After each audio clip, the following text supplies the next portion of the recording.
Okay gang, Ramai suruh review impact wrench yang aku guna untuk buat kerja kereta ni. Alright, ini adalah impact wrench Kilat KID 001. Aku dah beli impact wrench ni lama dah tau. Memang dah genap 1 tahun aku guna. So inilah impact wrench yang aku selalu guna gang. 330 Nm. Dia punya bateri dia 20 volt, line on battery. So features yang ada dekat impact wrench ni kan, haruslah dia ada butang arah ke belakang dan ke depan gang. Kalau korang nak ketatkan skru, tekan arah ke depan ni ke dalam dan dia putar arah jam. Kalau nak buka skru, tekan button arah belakang ni dan dia pusing arah lawan jam. Simple lah. Depan ni ada lampu terang geng, boleh buat kerja pada waktu malam. Dekat bawah ni ada setting torque tinggi dan torque rendah. Okey, ni aku test torque rendah. Dengar bunyi dia geng. Okey, ni torque tinggi pula.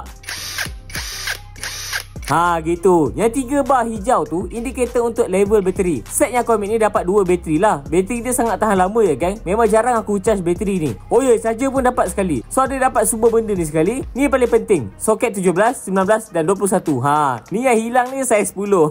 Faham lah. So ada juga drill dan skru punya mata. Korang tengok lah, aku memang guna kasar gang. Lepas 1 tahun masih berfungsi dengan elok gang. Okey, pada aku kilat 330 Nm ni okey lah untuk buat kerja kereta. Memang dia boleh buka bolt-bolt yang ada dekat dalam kereta ni. Dan aku juga pernah je tebuk besi, tebuk dinding, tebuk kayu, semua tak ada masalah pun. Tapi jujur dari aku gang, impact gun ni memang berkualiti gang. Tapi kalau korang nak buat kerja dekat kereta dengan lebih senang, better ambil Newton meter yang lebih tinggi gang. Tengok macam ni, nut dekat rim ni ada yang boleh buka, ada yang tak boleh gang. Kalau sebelum ni nut ni diketatkan guna yang jenis angin tu, nak buka memang tak lepas lah. Aku guna besi panjang je. Tapi pada aku okey je, tak ada masalah pun. Pada aku 330 Nm ni sesuai lah untuk aku. Tak adalah takut aku nak ketatkan apa-apa.